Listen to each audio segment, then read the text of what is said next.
It is World Cup season, and I am ready to once again make some horrible predictions about just how this is go. So I completely missed out on predicting the group stages and whatnot, and that's a good thing because I would have made some horrible picks. But now we are done with the groups. We're into the knockout stage, and I'm ready to be proven once again how I know nothing about sports. All right, starting off, first match we got the Netherlands against the United States. Now, okay, the presumption of this one is that Netherlands are going to run away with it.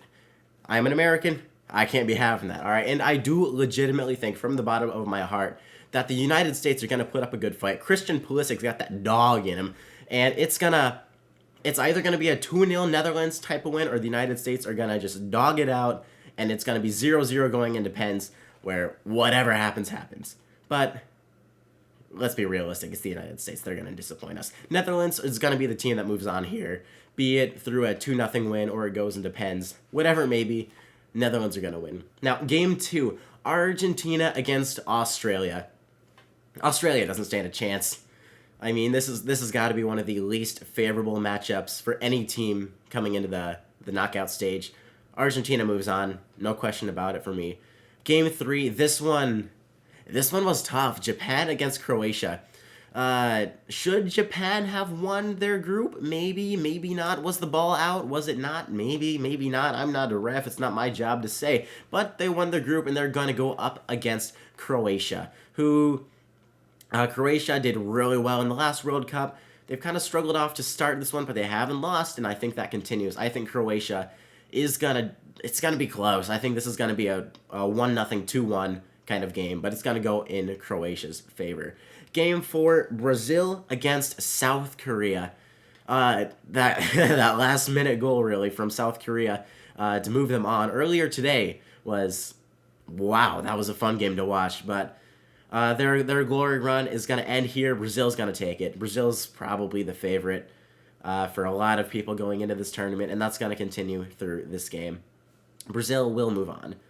Now, next game, we got England up against Senegal. I think Senegal with Sadio Mane, play the clip. Sadio Mane. I said it last time I was on it, he's the best football player in the world. Best player in the world, mate, obviously. But no, Senegal with Sadio Mane can beat England. Without him, I don't think they will. I think England's going to take it. They struggled to do anything against the United States, but you saw how they dismantled Iran, and their game against Wales wasn't that close either. I think their offensive firepower is just going to keep moving. Their attack's going to keep on rolling, and they're going to put them past Senegal. I don't think it's going to be that close either, 2-0 or 3-0 in favor of England. Now, France against Poland. I didn't think Poland was going to make it that far, being honest with you, and France coming off their last World Cup win. They still got Mbappe. They've still got so much talent on that team. I don't think Poland is going to be able to slow them down. So France is going to move on to play against England. That's going to be a game. Now, against Morocco against Spain. This one, I actually have a lot of trouble figuring out who's going to win. Because Spain, should they have won their group? Should they not have won their group? Maybe Japan goal is maybe out of bounds, maybe not. They ended up, they're in second place in their groups. They're stuck with Morocco. Morocco is a solid team. I don't think anybody thought they were going to win their group. But I think Spain's going to take it. I think it's going to be really close. It's going to be a decent match, a lot of offense, 3-2, 2-1, that kind of game. But Spain's going to take it. I think that midfield trio of Pedri, Gavi, and Busquets, who I didn't even know he was still playing, it's going to be too good for Morocco. I really like the way Gavi plays, especially when he's on form. Really fun to watch. Next match, Portugal against Switzerland. I just finished watching the Serbia-Switzerland match. I mean, what can I say? Your average game in the Balkans, right? Switzerland really had to fight for it. It was a good team win from the Swiss, but their run also ends here. Portugal is going to move on into the next round. Now, here things start getting pretty tough. Netherlands against Argentina. I had to sit and think about this one for longer than I should have. But I think Argentina will take it. Why? I don't know, other than maybe just being a Messi fanboy. The Netherlands, a lot of defense, a lot of team play, not a lot of flair on that team, but I don't think that defense is going to be able to stop Messi in Argentina. 1-0 Argentina. Next game, Croatia against Brazil. I don't think Croatia really stands a chance. I mean, they haven't played exceptionally so far through the group, but they've done enough to make it out. But no, Brazil's got them. Brazil's got them pretty handily, 2-0, 3-0. England against France, one of the most anticipated matches worldwide, probably. It's not coming home. It's not, okay? I'm sorry, England. It's not coming home. France beats you guys 3-1. All right, it's happening. It's not coming home. Spain up against Portugal. I know how everybody wants the Messi versus Ronaldo in the World Cup finals. So for that reason, I'm putting Spain. Spain's going to move on. Spain's going to beat Portugal. I think Spain's the better team out of these guys. Portugal really feel like a one-trick pony. Just give it to Ronaldo. See what he can do. Was that goal Ronaldo's or was it not? I've seen some people saying if Ronaldo's on the pitch, then it's his goal. So it ends. It's not going to happen for Ronaldo. He's not going to bring it home. Now onwards we go into the semi-finals. The first match being Argentina against Brazil. A rematch of the 2021 Copa America final where Argentina beat Brazil 1-0. I think Brazil's going to get their revenge. I see it ending for Messi. I'm sure. This one's really hard to pick. But I don't think Messi and Argentina are going to do it. I don't think that team around him is good enough. And that Brazilian roster is so stacked.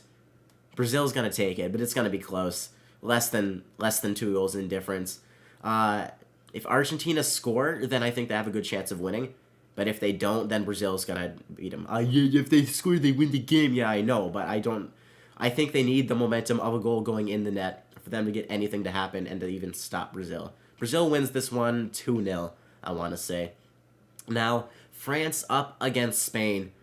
It's honestly a surprise for me that France has done as well as they have, considering what we saw of Germany after their World Cup win back in 2014, and then how they absolutely collapsed in the 2018 group stages in Russia. And they've done the same thing here. They collapsed in the group stages again, Germany did. I don't know why I'm talking about them. They're not even here. I'm supposed to be talking about France. But I see a similar thing happening here. That burnout's finally going to hit France. Spain's going to win. I don't know why I think that, but I just think Spain's going to be the team that's going to knock out France. So now, moving on into the World Cup finals. I have Brazil up against Spain. Yeah, I don't like either one of my options for really winning this one. I feel like if I pick Brazil, I'm just, you're picking the popular vote to win. Okay, that's boring. But if I pick Spain, I'm picking an underdog amongst underdogs to win this one. But it's really hard to pick. This is going to be a high offense game. You've seen Brazil's roster. Richarlison, Martinelli, Gabriel Jesus. They're stacked. Spain, they've got a pretty decent roster as well, but I think that lack of having a true number 9, unless you really want to count Alvaro Morata, but yeah, I personally wouldn't.